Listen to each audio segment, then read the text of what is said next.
Halo, assalamualaikum anak-anak. Selamat pagi semua. Apa kabarnya? Semoga hari ini kalian semuanya sehat untuk menerima pelajaran pada hari ini. Pada pertemuan kali ini, Ibu akan membahas materi IPA semester 1. Yang pertama itu ada bab 1, kita akan belajar mengenai gerak benda dan makhluk hidup di lingkungan sekitar. Kemudian bab kedua kita akan belajar mengenai usaha dan pesawat sederhana dalam kehidupan sehari-hari. Di bab ketiga ada struktur dan fungsi tumbuhan. Di bab keempat ada sistem pencernaan manusia. Dan bab 5 ada zat aditif dan zat adiktif. Kemudian di bab terakhir, bab keenam ada sistem peredaran darah pada manusia. Nah, yang paling awal dari materi pertemuan kita pada mata pelajaran IPA di kelas 8 yaitu kita akan belajar mengenai bab 1 yaitu gerak benda dan makhluk hidup di lingkungan sekitar. Nah, ada beberapa poin yang harus kalian capai. Yang pertama itu ada konsep gerak, sistem gerak manusia, sistem gerak pada hewan, dan sistem gerak pada tumbuhan. Nah, di sini akan Ibu paparkan ya. Nah, sebelum kita masuk ke gerak benda dan makhluk hidup di lingkungan sekitar, kita perlu mengetahui apa itu gerak ya.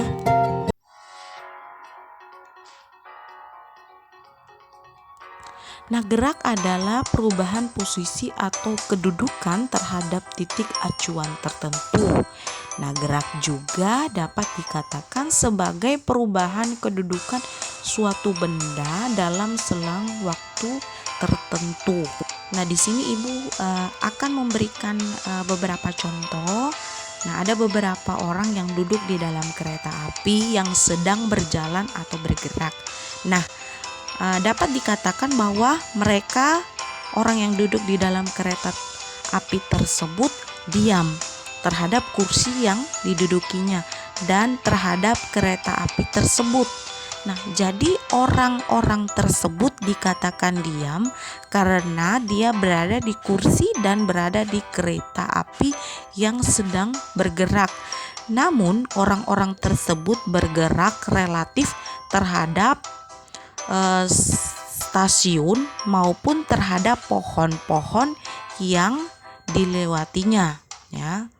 Jadi orang-orang yang berada di kereta api tersebut bisa dikatakan diam dan juga bisa dikatakan bergerak. Nah, selanjutnya kita perlu mengetahui apa itu jarak dan perpindahan. Apakah keduanya berbeda atau sama? Nah, di sini jarak adalah panjang lintasan yang dilalui partikel atau benda. Sedangkan perpindahan adalah jumlah lintasan yang ditempuh dengan memperhitungkan posisi awal dan akhir benda.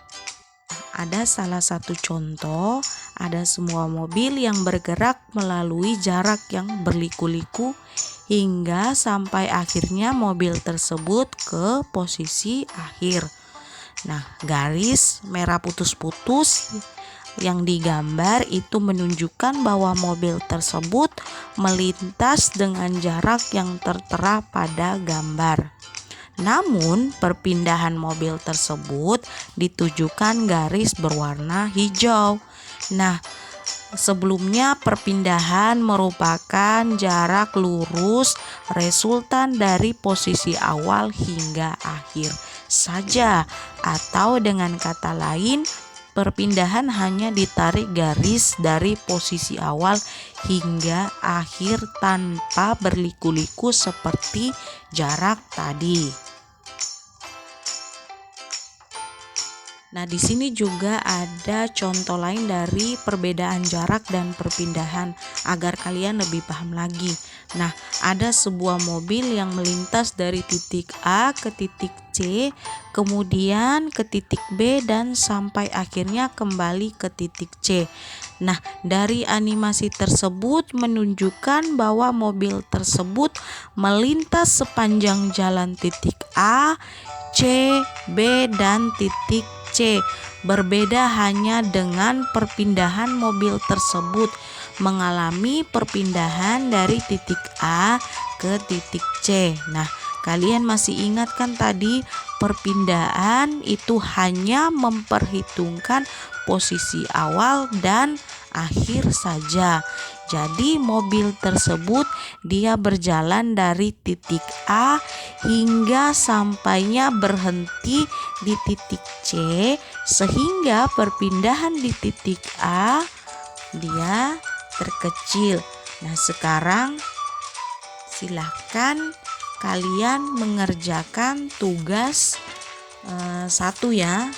Di situ agar kalian mengetahui perbedaan dari jarak dan perpindahan.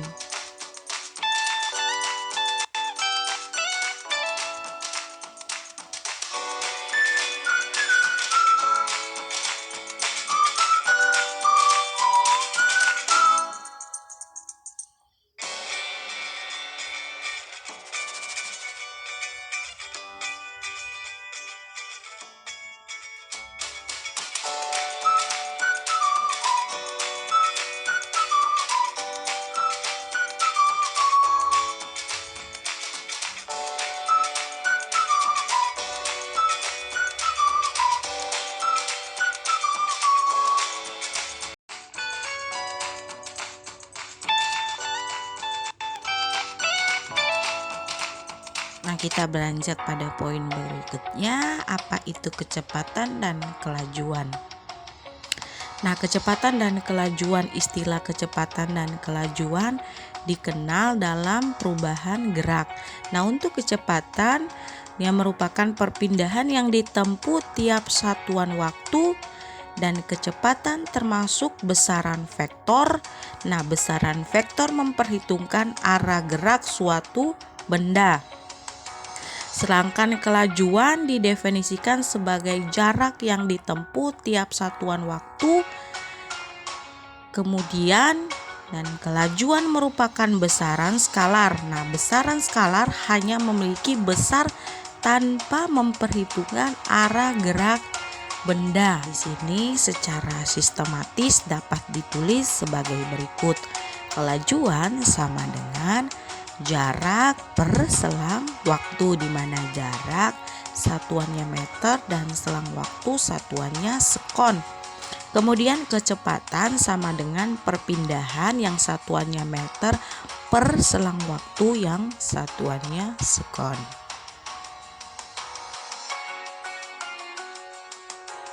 Nah, meskipun kelajuan dan kecepatan dia memiliki definisi konsep yang berbeda, namun pada gerak lurus beraturan atau GLB, besar kecepatan dan kelajuan dia memiliki simbol atau V serta satuan yang sama. M meter per sekon, V sama dengan S per T. Dengan V itu kelajuan, satuannya meter per sekon, dan S itu jaraknya. Jarak ditempuh satuannya meter, dan T waktu yang ditempuh satuannya S atau sekon.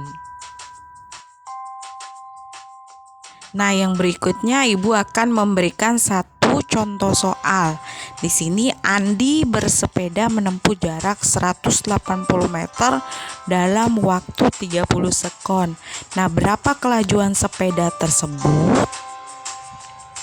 Yang pertama A itu ada 2 meter per sekon, B 4 meter per sekon, C 6 meter per sekon, D 30 meter per sekon.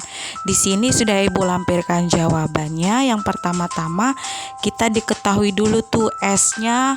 Mohon maaf Ibu ada salah penulisan, di situ S-nya 180 meter tapi Ibu tulisnya 100 ya, salah itu. Jadi di situ S 180 meter, T sama dengan 30 sekon. Yang ditanyakan adalah kelajuan, berarti V sama dengan titik-titik tanda tanya. Kemudian jawab. V sama dengan, kita menggunakan rumus S per T. Kemudian V sama dengan 180 meter per 30 sekon. V sama dengan 6 meter per sekon. Jadi kelajuan sepeda tersebut sebesar 6 meter per sekon. Jadi jawaban di samping pilihan ganda yaitu jawabannya adalah C, 6 meter per sekon. Nah, sampai di sini dulu contoh soal yang Ibu berikan. Kurang lebihnya Ibu mohon maaf dan nanti akan Ibu uji dengan soal-soal lainnya. Terima kasih. Wassalamualaikum warahmatullahi wabarakatuh.